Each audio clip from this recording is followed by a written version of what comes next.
ಬಿಡದಿಯ township ವಿಚಾರಕ್ಕೆ ಸಂಬಂಧಪಟ್ಟಂತೆ ಅನ್ನದಾತರು ಸರ್ಕಾರದ ವಿರುದ್ಧ ರಾಮನಗರದಲ್ಲಿ ರಣಕಹಳೆಯನ್ನು ಮೊಳಗಿಸಿದ್ದಾರೆ. ದೊಡ್ಡ ಮಟ್ಟದಲ್ಲಿ ವಿರೋಧವನ್ನು ವ್ಯಕ್ತಪಡಿಸಿ ಪ್ರೊಟೆಸ್ಟ್ ಮಾಡ್ತಾ ಇದ್ದಾರೆ. ರಾಮನಗರದ ಡಿಸಿ ಕಚೇರಿಗೆ ನುಗ್ಗಲು ಕೂಡ ರೈತರು ಯತ್ನಿಸಿದ್ದಾರೆ.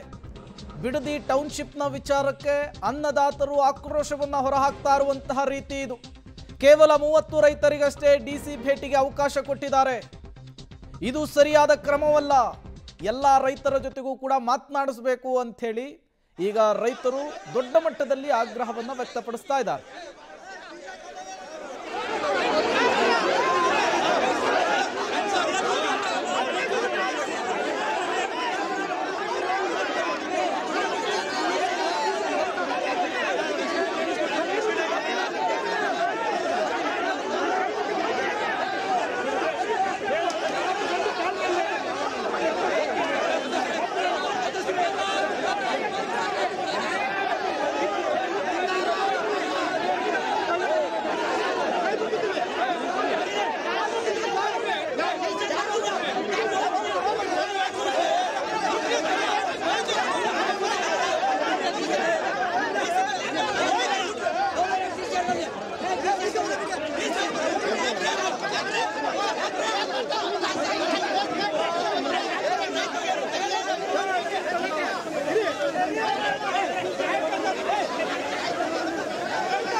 ಬಿಡದಿ ಟೌನ್ಶಿಪ್ ವಿಚಾರದಲ್ಲಿ ರೈತರು ನಡೆಸ್ತಾ ಇರುವಂತಹ ಹೋರಾಟ ಇವತ್ತು ಅಕ್ಷರಶಃ ತೀವ್ರಗೊಂಡಿದೆ. ಸಾವಿರಾರು ಸಂಖ್ಯೆಯಲ್ಲಿ ಸೇರಿದಂತಹ ರೈತರು ಜಿಲ್ಲಾಧಿಕಾರಿಗಳ ವಿರುದ್ಧ, ರಾಜ್ಯ ಸರ್ಕಾರದ ವಿರುದ್ಧ ದೊಡ್ಡ ಮಟ್ಟದಲ್ಲಿ ಆಕ್ರೋಶವನ್ನು ಹೊರಹಾಕ್ತಾ ಇದ್ದಾರೆ. ಈ ಸಂದರ್ಭದಲ್ಲಿ ರೈತರನ್ನ ನಿಯಂತ್ರಿಸುವುದಕ್ಕೆ ಪೊಲೀಸರು ಹರಸಾಹಸ ಪಟ್ಟಂತಹ ಪ್ರಸಂಗ ನಡೆದಿದೆ. ರಾಮನಗರದ ಡಿಸಿ ಕಚೇರಿಗೆ ರೈತರು ನುಗ್ಲಿಕ್ಕೆ ಯತ್ನ ಮಾಡಿದಂತಹ ಸಂದರ್ಭದಲ್ಲಿ ರೈತರನ್ನ ಪೊಲೀಸರು ವಶಕ್ಕೆ ಪಡೆದುಕೊಳ್ಳುವಂತಹ ಕೆಲಸವನ್ನು ಕೂಡ ಮಾಡಿದ್ದಾರೆ.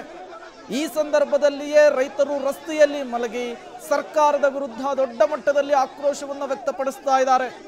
ಬಿಡದಿ ಟೌನ್ಶಿಪ್ನ ವಿಚಾರಕ್ಕೆ ಈ ಮೂಲಕ ದೊಡ್ಡ ಮಟ್ಟದಲ್ಲಿ ವಿರೋಧ ವ್ಯಕ್ತವಾಗ್ತಾ ಇದೆ ರೈತರಿಂದ. ಕೇವಲ 30 ಜನ ರೈತರಿಗೆ ಮಾತ್ರ ಮಾತುಕತೆಗೆ ಕರೆದಿರೋದೆ ಈಗ ರೈತರ ಸಿಟ್ಟನ್ನ, ಆಕ್ರೋಶವನ್ನ ಮತ್ತಷ್ಟು ಜಾಸ್ತಿ ಆಗುವ ಹಾಗೆ ಮಾಡ್ತಾ ಇದೆ. ಪೊಲೀಸರು ಏನ್ ತಂದಿದ್ರು ವಾಹನವನ್ನ ರೈತರನ್ನ ತುಂಬಿಕೊಂಡು ಹೋಗೋದಕ್ಕೆ, ಆ ವಾಹನದ ಚಕ್ರದ ಗಾಳಿ ತೆಗೆಯುವ ಮೂಲಕವೂ ಕೂಡ ತಮ್ಮ ಆಕ್ರೋಶವನ್ನ ವ್ಯಕ್ತಪಡಿಸ್ತಾ ಇದ್ದಾರೆ. ಈ ಮೂಲಕ ಬಿಡದಿ ಟೌನ್ಶಿಪ್ಗೆ ವಿರೋಧ ವ್ಯಕ್ತಪಡಿಸ್ತಾ ಇರುವಂತಹ ರೈತರ ಹೋರಾಟದ ಕಿಚ್ಚು ಇವತ್ತು ಜಾಸ್ತಿಯಾಗಿದೆ. ಕೆಲ ತಿಂಗಳುಗಳಿಂದ ನಡೀತಾ ಇದ್ದಂತಹ ಹೋರಾಟ ಇದು. ಇವತ್ತು ರಾಷ್ಟ್ರೀಯ ಹೆದ್ದಾರಿಯನ್ನು ತಡೆಯೋದಕ್ಕೂ ಕೂಡ ಮುಂದಾಗಿದ್ರು. ಮತ್ತೊಂದು ಕಡೆ ಜಿಲ್ಲಾಧಿಕಾರಿಗಳ ಕಚೇರಿಗೆ ನುಗ್ಲಿಕ್ಕೂ ಕೂಡ ಯತ್ನವನ್ನ ಮಾಡಿದ್ದಾರೆ.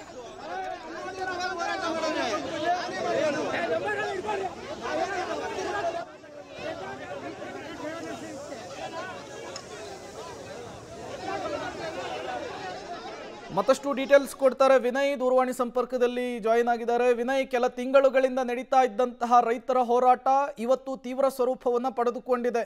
ಏನಾಗ್ತಾ ಇದೆ ಸ್ಥಳದಲ್ಲಿ, ಡೀಟೇಲ್ಸ್ ಕೊಡಬಹುದಾ ಅಂತ ಹೇಳಿ?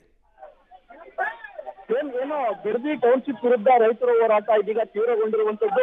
ಕ್ಷಣಕ್ಕೂ ಕೂಡ ರೈತರ ಆಕ್ರೋಶ ಹೆಚ್ಚಾಗ್ತಾ ಇರುವಂತದ್ದು. ಹೀಗಾಗಿ ಏನು ಡಿಸಿ ಕಚೇರಿ ಒಳಗಡೆ ಬಿಡ್ಲಿಲ್ಲ ಅನ್ನೋ ಕಾರಣಕ್ಕೆ ಹೆದ್ದಾರಿ ತಡೆದು ರೈತರ ಪ್ರತಿಭಟನೆಯನ್ನು ಮಾಡ್ತಿದ್ರು. ಬಳಿಕ ಡಿಸಿ ಕಚೇರಿಗೆ ಮುತ್ತಿಗೆ ಹಾಕುವಂತ ಪ್ರಯತ್ನವನ್ನು ಕೂಡ ಮಾಡಿದ್ರು. ಈ ವೇಳೆ ರೈತರನ್ನ ಬಂಧಿಸಲಿಕ್ಕೆ ಪೊಲೀಸರು ಮುಂದಾದಾಗ ಏನು ರೈತರನ್ನ ಬಂಧಿಸಲಿಕ್ಕೆ ತಂದಿದ್ದಂತ ಕೆಎಸ್ಆರ್ಟಿಸಿ ಬಸ್ನ 4 ಟೈರ್ಗಳ ಒಂದು ಗಾಳಿಯನ್ನ ರೈತರು ಬಿಟ್ಟಿರುವಂತದ್ದು.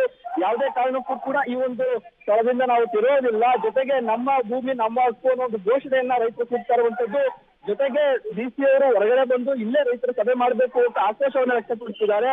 ಪೊಲೀಸರ ಜೊತೆ ಮಾತಿನ ಚಕಮಕಿ ಜೊತೆಗೆ ವಾಗ್ವಾದವೂ ಕೂಡ ಹೆಚ್ಚಾಗ್ತಾ ಇರುವಂತದ್ದು. ಜೊತೆಗೆ ಏನು ಗೊಂದಲ ಮಾಡ್ಲಿಕ್ಕೆ ಕರೆತಂದಿದ್ದಂತ ಬಸ್ ಅನ್ನು ಕೂಡ ಜಖಂಗೊಳಿಸುವಂತ ಕೆಲಸವನ್ನ ರೈತರು ಮಾಡ್ತಾ ಇರುವಂತದ್ದು. ಕ್ಷಣಕ್ಕೂ ರೈತರ ಪ್ರತಿಭಟನೆ ತೀವ್ರಗೊಳ್ತಾ ಇರುವಂತದ್ದು. ಓಕೆ, ಥ್ಯಾಂಕ್ ಯು ವಿನಯ್ ತಮ್ಮೆಲ್ಲ ಮಾಹಿತಿಗಾಗಿ.